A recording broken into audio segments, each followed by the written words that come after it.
నా పేరు Srikanth. First time మీరు మన ఛానల్ చూస్తుంటే సబ్స్క్రైబ్ చేస్తారని మనస్ఫూర్తిగా కోరుకుంటున్నాను. ఇక విషయంలోకి వెళ్తే, తెలంగాణ ప్రజలు ఆంధ్ర ప్రజలు అన్నదమ్ముల్లాగా కలిసి ఉండాలనేది మా అభిమతం. అయితే కొంతమంది వ్యక్తులు ఏం చేయాలో అర్థం కాక ఆంధ్ర వాళ్ళనే అవమానపరిస్తేనే తెలంగాణలో మా రాజకీయ మనుగడ ఉంది, మా రాజకీయ భిక్ష ఆంధ్రప్రదేశ్ ప్రజల్ని అడుగడుగున అవమానపరచడమే అనేటువంటి లక్ష్యంగా పెట్టుకొని రాజకీయాలు చేస్తున్నారు. అందులో ముఖ్యంగా మీ అందరూ తెలుసు, కల్వకుంట్ల కవిత గారు. ఆమె నిన్న మాట్లాడుతూ ఆంధ్రప్రదేశ్ ప్రజలు రావచ్చు, వెళ్ళొచ్చు, అవసరమైతే రొయ్యలు అమ్ముకోవచ్చు అంటూ తెలంగాణ ప్రజల్లో మధ్య విధ్వంసాలను రెచ్చగొట్టడం కోసం, ప్రాంతాల మధ్య విద్వేషాలను రెచ్చగొట్టే విధంగా ఆంధ్రప్రదేశ్ ప్రజల్ని కించపరుస్తూ ఆయన మాట్లాడారు. అంటే ఆంధ్రప్రదేశ్ ప్రజలు రొయ్యలు మాత్రమే, చేపలు అమ్ముకుంటామో లేదా కూర కర్రీస్ పాయింట్. ఎందుకంటే ఆల్రెడీ వాళ్ళ అయ్యా చెప్పినాడు అప్పట్లో. ఏమని చెప్పినాడు? ఆంధ్ర వాళ్ళు కర్రీ పాయింట్లు పెట్టుకుని ఇక్కడ బతకొచ్చు అని చెప్పారు. సరే, ఆ అయ్యా చేలో మేస్తే కూతురు గట్టు మీద మేదుగా, కూతురు కూడా చేలో మేస్తుంది. అందులో మన కల్వకుంట్ల కవిత గారు అంటే ఇంకా ప్రత్యేకమైనటువంటి పరిస్థితి. ఎందుకంటే బతుకమ్మ ఆడిస్తానంటూ ఢిల్లీలో లిక్కర్ కేసుల్లో ఇరుక్కున్నటువంటి ఒక అద్భుతమైనటువంటి ఆర్టిస్ట్ని. ఎందుకంటే అవి కూడా మాట్లాడదలుచుకోవట్లే. ఎందుకంటే కొంతమంది తెలంగాణ వాదులు పాపం వాళ్ళ రక్తం ఉప్పొంగి పౌరుషాలు వస్తాయి. కానీ మీరు కూడా గుర్తుపెట్టుకోవాల్సింది ఏంటంటే, మీరు ఎలాగైతే ఉప్పు కారం తింటున్నారో మేము కూడా అదే స్థాయిలో ఉప్పు కారం తింటున్నాం. మీరు పవన్ కళ్యాణ్ గారిని అనాలనుకోండి, పవన్ కళ్యాణ్ తిట్టండి. చంద్రబాబు నాయుడు అని అనుకో, చంద్రబాబు నాయుడు తిట్టండి. ఆంధ్ర వాళ్ళు అనేటువంటి భావన, అదే పేరు మాత్రం ప్రస్తావించి తిట్టొద్దు. ఎందుకంటే మీకు పవన్ కళ్యాణ్ గారితో శత్రుత్వం లేదా చంద్రబాబు నాయుడుతో శత్రుత్వం ఉందనుకోండి, వాళ్ళని మాట్లాడండి. కానీ అక్కడ అలా మాట్లాడితే ఓట్లు పోలవోగా. అందుకని చెప్పి ఓట్ల కోసమని ప్రాంతాల మధ్య విధ్వంసం పెట్టే విధంగా మాట్లాడుతున్నటువంటి కవిత గారు మామూలుగా బీఆర్ఎస్ పార్టీలోకి రాగానే పాపం మర్చిపోయారు. మళ్ళీ టీఆర్ఎస్ అని రాగానే మళ్ళీ స్టార్ట్ చేశారనమాట. ఈ ఆంధ్ర వాళ్ళని తిట్టడం, ఆంధ్ర వాళ్ళని అవమానపరచడం, వాళ్ళని నీచంగా మాట్లాడటం. దాని ద్వారా తెలంగాణలో సెంటిమెంట్ రగిలించి మళ్ళీ అధికారంలోకి రావాలని.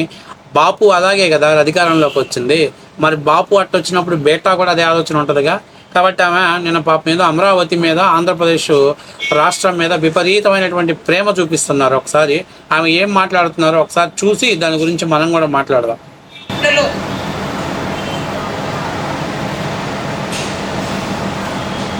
అంత పెద్ద పెద్ద నాయకులు అన్ని పార్టీలు అధికారంలోకి వచ్చినా అక్కడ కనీసం రాజధాని నగరం కట్టుకోలేకపోయారు ఇప్పటి వరకు. అంతకుముందు ఆంధ్ర తెలంగాణ ఎందుకు కలిసినాయి? తెలంగాణ చక్కగా ఉన్న తెలంగాణ ఎందుకు ఆంధ్రలో వచ్చి కన్నేసి కలుపుకున్నారు?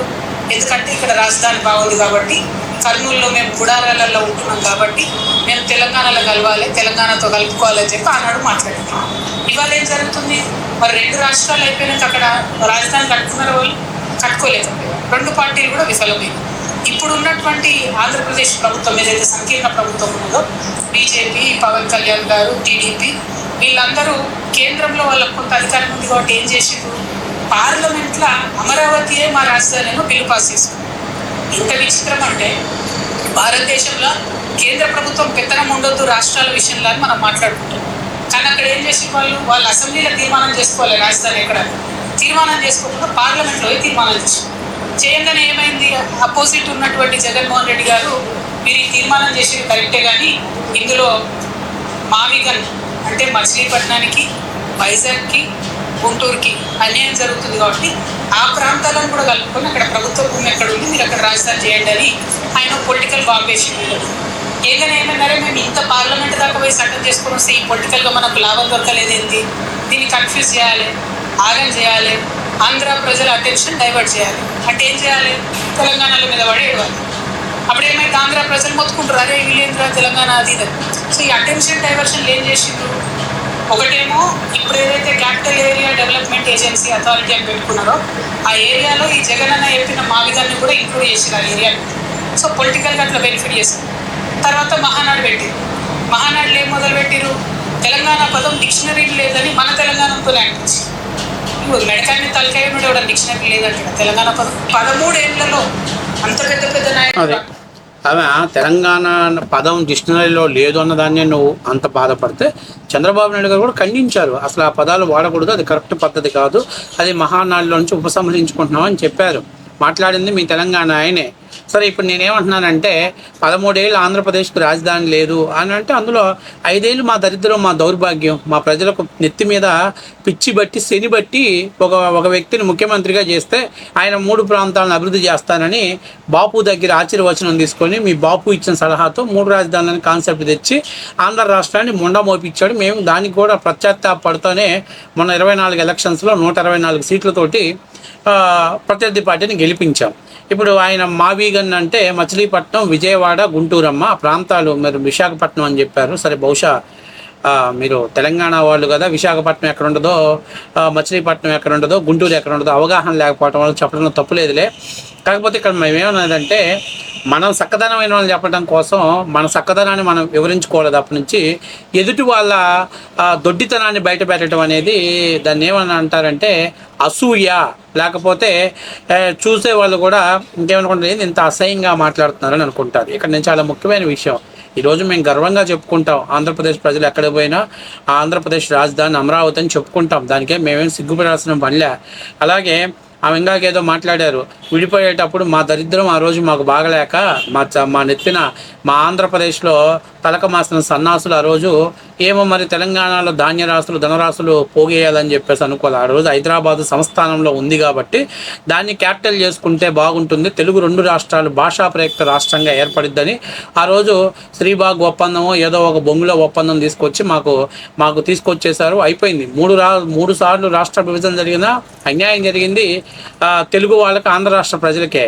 కానీ ఇక్కడ ఎందుకంటే చెన్నాపట్నాన్ని వదులుకొని ఇటు వచ్చేసాం, మళ్ళీ కర్నూలు అన్నాం, లేదా హైదరాబాద్ అన్నారు, హైదరాబాద్ను వదులుకొని ఈరోజు అమరావతికి వచ్చాం. 3 సార్లు అన్యాయం జరిగింది తెలుగు వాళ్ళకే. కానీ ఈరోజు మీరు చంద్రబాబు నాయుడిని, పవన్ కళ్యాణ్ తిడితే పొలిటికల్గా సర్వే అవ్వటం కోసం మీరు మమ్మల్ని మా ఆంధ్ర వాళ్ళంటే ఆంధ్ర వాళ్ళని అవమానపరచడం అనేది మరి అది నీ సంస్కారానికి మేము వదిలేస్తున్నాం. మరి ఎందుకో ఏమంత ఆంధ్ర వాళ్ళ మీద రాజకీయం చేస్తుంది. నాయన డిఎన్ఏ ఆంధ్రప్రదేశ్ అయితే తాత డిఎన్ఏ బీహార్ అంట. మరి ఇవన్నీ అసలు తెలంగాణ వాదుల కంటే నకిలీ తెలంగాణ వాదులు ఈ విధంగా మాట్లాడటం చాలా పెద్ద ఎత్తున నేర్చుకున్నారు. ఇలా మీరు పవన్ కళ్యాణ్ గురించి మాట్లాడుకుంటే తప్పు లేదు. ఎవరైనా ఆంధ్రప్రదేశ్లో పార్టీ పెట్టవచ్చు, తెలంగాణలో పెట్టవచ్చు. నువ్వు కూడా రేపు టీఆర్ఎస్ పార్టీ ఆంధ్రప్రదేశ్లో పెట్టి ఎవరొద్దన్నారు? ప్రజలకు సేవ చేసే అధికారాన్ని తేవాలి కానీ ప్రాంతాల మధ్య విద్వేషాలు రగిలే విధంగా ఒక ప్రాంతాన్ని అవమానపరిచే విధంగా మాట్లాడటం అనేది మరి కవిత గారికి, ఆమెకి మరి వాళ్ళ నాన్నగారి నుంచి అబ్బినటువంటి విద్య ఏమో. నేనేమంటున్నానంటే మీ నాన్నగారు కూడా రోజు రాజకీయాల్లో ప్రాపకం కోసం ఎన్టీ రామారావు గారి పేరు పెట్టుకుంటున్నామని కల్వకుంట్ల తారక రామారావు అని మీ అన్న పేరు పెట్టినాడు. ఆ తారక రాముడు పేరు ఎందుకు పెట్టారు ఏందో మీ అందరూ తెలిసిన విషయమే. కాబట్టి నేను ఇవన్నీ ఏంటంటే మీరు పార్టీ పెట్టుకున్నారు బ్రహ్మాండంగా తెలంగాణలో. మేము కూడా కేసీఆర్ బాపు ఇంటికి పరిమితం అయ్యాడు, కేటీఆర్ కూడా అసలు బయటికి రావట్లేదు, కానీ కవిత గారు బాగా ప్రచారం చేస్తున్నారు, బాగా తిరుగుతున్నారు జనాలలో అనుకుని ఒక అటెన్షన్ ఏర్పడుతున్న సమయంలో మీరు ఇలా బయటకు వచ్చి ఆంధ్ర వాళ్ళు ఎన్ని నడుతున్నా 13 ఏళ్ళు రాష్ట్ర విభజన చెందిన తర్వాత కూడా మీరు ఇంకా ఆంధ్ర వాళ్ళ గురించి మాట్లాడుతున్నారంటే మీరు ఇంకా ఎంత అభద్రతాభావం తెలంగాణ ప్రజల్లో నింపే ప్రయత్నం చేస్తున్నారో మీరు ఆత్మవిమర్శ చేసుకోండి. నువ్వేమన్నా పెట్టావు, మా బాపు మంచివాడు కాదు, మా బాపు అంతా కూడా తెలంగాణని ఆగమాగం చేశాడని చెప్పావు. మళ్ళీ ఇవాళ ఎందుకు అదంతా మర్చిపోయి ఈరోజు చంద్రబాబు నాయుడు గారి మీదో, కేటీఆర్ గారి మీదో, లేకపోతే పవన్ కళ్యాణ్ గారి మీద మాట్లాడుతున్నావు? తెలంగాణ విమోచన దినోత్సవాన్ని మేము కూడా బ్రహ్మాండంగా ఆస్వాదించాం. ఇన్స్టాగ్రామ్స్లో రీల్స్ వస్తుంటే మేము చూసాం. కానీ మీరు ప్రాంతాల మధ్య విద్వేషాలను రెచ్చగొట్టి రాజకీయ లబ్ధి పొందాలనే దుర్మార్గంతో ఇటువంటి పనులు చేయడం ఎంతవరకు కరెక్ట్ అనేది మీరు ఆలోచించుకోవాలి. 13 ఏళ్ల తర్వాత కూడా ఇంకా తెలంగాణ నినాదం ఎత్తడం ఏంటి కవిత గారు? అందులో మన బాపు 9 ఏళ్ళు పరిపాలన చేశాడు. 9 ఏళ్లలో గుర్తుకురాని తెలంగాణ నినాదం ఈరోజు మీకు గుర్తుకొచ్చిందా? మళ్ళీ అధికారం కోసం కాబట్టి ఇంకేంటి ఈ ప్రయత్నాలు?